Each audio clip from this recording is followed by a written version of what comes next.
Hello दोस्तों, देखिए पिछले वीडियो में हमने आपको एग्रीकल्चर से जुड़े कुछ बेसिक टर्म्स बताए थे। ठीक है, आज हम लोग बात करेंगे एग्रोनॉमी के बारे में। एग्रोनॉमी के बारे में कि एग्रोनॉमी क्या होता है। देखिए एग्रोनॉमी क्या होता है, agronomy is a Greek word. कैसा? ग्रीक वर्ड है। यानी कि सबसे पहले एक चीज़ आप याद रखिए कि जितने भी आपको नॉमी या फिर लॉजी लगे हुए वर्ड मिले, जितने भी वर्ड आपके लॉजी या नॉमी लगे हुए वर्ड मिलते हैं, जिनके लास्ट में नॉमी हो या लॉजी हो, वो सभी आपके ग्रीक होते हैं। क्या होते हैं? ग्रीक होते हैं। एक्सेप्शन के तौर पर आप लिख लीजिएगा, एक्सेप्शन यानी कि अपवाद स्वरूप। क्या? अपवाद स्वरूप। एक आपका पोमोलॉजी वर्ड है, पोमोलॉजी, जो कि आपका ग्रीक और लैटिन, जो कि आपका लैटिन और ग्रीक, लैटिन एंड ग्रीक दोनों शब्द से लिया गया है। पोमोलॉजी को छोड़कर आपके जितने भी लॉजी या नॉमी लगे हुए आपको जितने भी वर्ड मिलते हैं, वह सभी आपके कैसे होते हैं? वह सभी आपके ग्रीक भाषा के लिए हुए वर्ड होते हैं। कैसे होते हैं? वह सभी आपके ग्रीक भाषा से लिए हुए वर्ड होते हैं। तो agronomy is a Greek word. कैसा वर्ड है? ग्रीक वर्ड है, जो कि एग्रोनॉमी के फादर कहे जाते हैं। फादर ऑफ एग्रोनॉमी, एग्रोनॉमी के फादर कहे जाते हैं आपके पीटर डी क्रेसेंजी। कौन से? पीटर डी क्रेसेंजी कहे जाते हैं। पीटर डी क्रेसेंजी कहे जाते हैं। पीटर डी क्रेसेंजी के द्वारा एक लिखित पुस्तक जिसका नाम था ओपस रूरेलियम, ओपस रूरेलियम कामोडरम, ओपस रूरेलियम कामोडरम। ये जो है आपकी पुस्तक है, किनके द्वारा लिखित है? पीटर डी क्रेसेंजी के द्वारा लिखित पुस्तक है। हिंदी में भी लिख लीजिएगा, ओपस रूरेलियम कामोडरम, कामोडोरम या कामोडरम। ठीक है, यह जो है इनके द्वारा लिखित पुस्तक थी। तो कभी कभी पूछ दिया जाता है कि ओपस रूरेलियम कामोडरम नामक पुस्तक किसने लिखी? तो पीटर डी क्रेसेंजी ने लिखी। और पीटर डी क्रेसेंजी को ही फादर ऑफ एग्रोनॉमी कहा जाता है। क्या कहा जाता है? फादर ऑफ एग्रोनॉमी कहा जाता है। एग्रोनॉमी में हम लोग क्या करते हैं? फील्ड का मैनेजमेंट करते हैं। क्या करते हैं? फील्ड का मैनेजमेंट करते हैं। यानी कि जो आपका एग्रोनॉमी है, यह दो शब्दों से मिलकर के बना है, एग्रोज प्लस नोमोस। ठीक है, जिसमें एग्रोज का मतलब होता है फील्ड, जिसमें एग्रोज का मतलब होता है फील्ड और नोमोस का मतलब होता है मैनेजमेंट। क्या होता है? फील्ड का मैनेजमेंट करना ही आपका एग्रोनॉमी कहलाता है। क्या कहलाता है?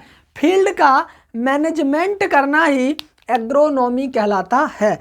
इसके साथ साथ एग्रोनॉमी में फील्ड के मैनेजमेंट के साथ साथ जितनी भी आपकी फील्ड प्रिपरेशन से रिलेटेड जितनी भी आपकी क्रियाएं होती हैं, वह सभी आपकी एग्रोनॉमी के अंतर्गत आती हैं। एग्रोनॉमी में हम लोग क्या करते हैं? एग्रोनॉमी में फील्ड क्रॉप्स को ग्रो करते हैं। कैसी क्रॉप्स को? फील्ड क्रॉप्स को ग्रो करते हैं। ठीक है, तो देखिए जो आपकी क्रॉप्स होती हैं, कई बार क्वेश्चन पूछ लिया जाता है कि क्रॉप्स किसे कहते हैं? क्रॉप्स किसे कहते हैं? तो देखिए जान लेते हैं कि क्रॉप्स किसे कहा जाता है। क्रॉप किसे कहा जाता है? यानी कि जैसे हम हिंदी में कहें फसल, तो फसल किसे कहते हैं?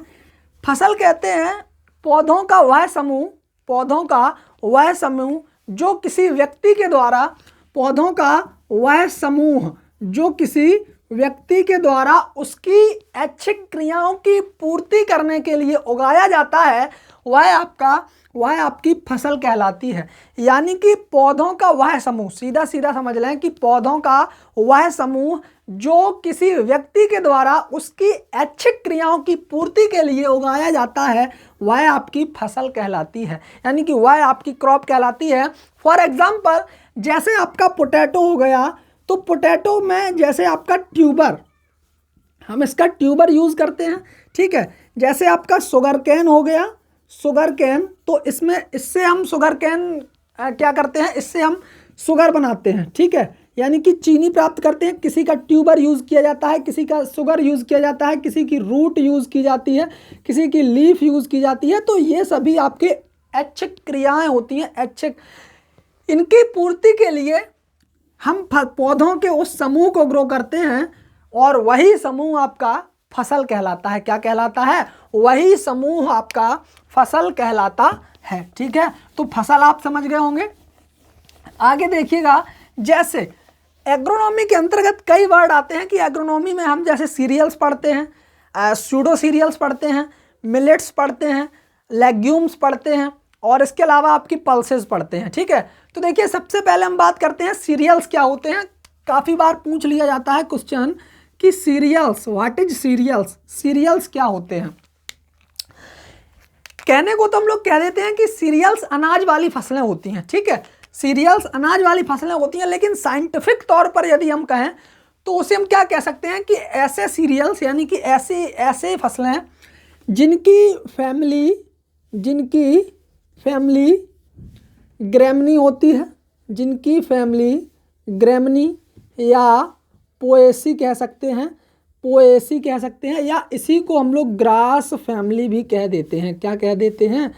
इसी को हम लोग ग्रास फैमिली भी कह देते हैं। जैसे आपका ग्रैमनी या पोएसी, तो ग्रैमनी जो है यह आपका ओल्ड नेम है और नया नाम आपका पोएसी है।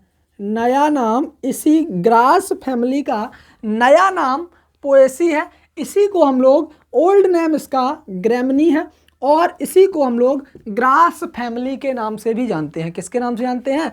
ग्रास फैमिली के नाम से जानते हैं, ठीक है। एक बात। दूसरी बात, इसका जो ग्रेन होता है, यानी कि सीरियल्स जितने भी होते हैं उनके जो भी ग्रेन होते हैं, ग्रेन कह लें या फिर हम सीड कह लें, तो जो भी ग्रेन होते हैं या सीड होते हैं उनका यूज़ हम एज ए फूड पर्पज़ के रूप में करते हैं, एज ए फूड पर्पज़ के रूप में करते हैं। यानी कि इन सभी का यूज़ फूड के रूप में किया जाता है, खाद्यान्न वाली फसलें, इसीलिए इन्हें खाद्यान्न वाली फसलें कहा जाता है, ठीक है। तीसरी बात, ये आपके मोनोकॉट होते हैं। मोनोकॉट का मतलब एक बीज पत्र पाया जाता है। यदि आप एक बीज पत्र पाया जाता है, ठीक है। उसके अलावा जितने भी आपके सीरियल्स होते हैं, चौथी बात, जितने भी आपके सीरियल्स होते हैं उन सभी में जो अंकुरण होता है वह हाइपोजियल टाइप्स का होता है। कैसा होता है? हाइपोजियल टाइप्स का होता है। अब बात आएगी हाइपोजियल क्या होता है, तो हाइपोजियल को हम हिंदी में कहते हैं अधोभूमिक कहते हैं, ठीक है। अधोभूमिक का मतलब क्या होता है कि जब हमने, मान लीजिए ये आपकी सॉइल सरफेस है, ठीक है, ये आपकी सॉइल सरफेस है और इस सॉइल सरफेस के नीचे हमने क्या किया, सीड की सोइंग कर दी, ठीक है, सीड सोइंग कर दी। अब देखिए, इसमें दो चीज़ें होती हैं, एक होता है रेडिकल और दूसरा होता है प्लूम्यूल, ठीक है। एक होता है रेडिकल और दूसरा होता है प्लूम्यूल, जिसे हम हिंदी में इसे तो हम लोग कह देते हैं मूलांकुर, और ऊपर वाला जो होता है उसे हम कह देते हैं प्रांकुर, ठीक है, प्रांकुर। तो जो मूलांकुर होता है इसी से जड़ बनती है और प्रांकुर से आपका तना बनता है, ठीक है। मूलांकुर से जड़ बनती है और प्रांकुर से तना बनता है। तो जब ऐसा कोई बीज, क्या होता है, कोई आपका सीड है और उसमें जर्मिनेशन हो करके उसका जर्मिनेशन भूमि के, उसके जो बीजपत्र होते हैं वह भूमि के बाहर निकल आते हैं। जो उसके बीजपत्र होते हैं, कोटिलेडन्स होते हैं, जब वह भूमि के ऊपर निकल आते हैं तो उसे हम लोग कह देते हैं कौन सा, भूमियोपरिक या फिर एपीजियल, ठीक है। और जो भी आपके जिनका अंकुरण भूमि के अंदर ही हो जाता है उसे हम लोग हाइपोजियल या फिर अधोभूमिक अंकुरण कहते हैं। क्या कहते हैं? अधोभूमिक अंकुरण कहते हैं, ठीक है। बात समझ गए होंगे कि जैसे आपने कोई सॉइल सरफेस के नीचे जैसे आपने कोई सीड को सीड की बुवाई कर दी और उसका जब अंकुरण होगा, यदि उसके बीज पत्र आपकी सॉइल सरफेस के ऊपर आ जाते हैं, सॉइल सरफेस के ऊपर आ जाते हैं, तो उसे हम लोग एपीजियल कहते हैं या भूम्योपरिक, ठीक है। और जब उसके बीज पत्र ऊपर नहीं आते हैं, सॉइल सरफेस के ऊपर नहीं आते हैं, तो उसे हम हाइपोजियल जर्मिनेशन या फिर हिंदी में कहें तो अधोभूमिक अंकुरण के नाम से जानते हैं, ठीक है। किसके नाम से जानते हैं? अधोभूमिक अंकुरण के नाम से जानते हैं, ठीक है। इतनी। अब देखिए सीरियल्स में आपके 4 हो गए। एक तो आपकी फैमिली ग्रेमनी हो या पोएसी हो या ग्रास फैमिली सीरियल्स कहलाता है। ग्रेन जिसका seed as a food purpose के लिए यूज किया जाता है। मोनोकॉट होते हैं और हाइपोजियल होता है, ठीक है। तो यहां से देख लीजिए, इनमें से 4 में से कोई भी एक जिसमें एक भी लक्षण ना हो तो वह सीरियल्स नहीं माना जाएगा। फॉर एग्जांपल, जैसे हमने एग्जांपल दिया आपका व्हीट, ठीक है, दूसरा आपका राइस और तीसरा आपका मेज और इसके अलावा चौथा है आपका मेज के अलावा चौथा है आपका बार्ले और 5वां है आपका ओट, ठीक है।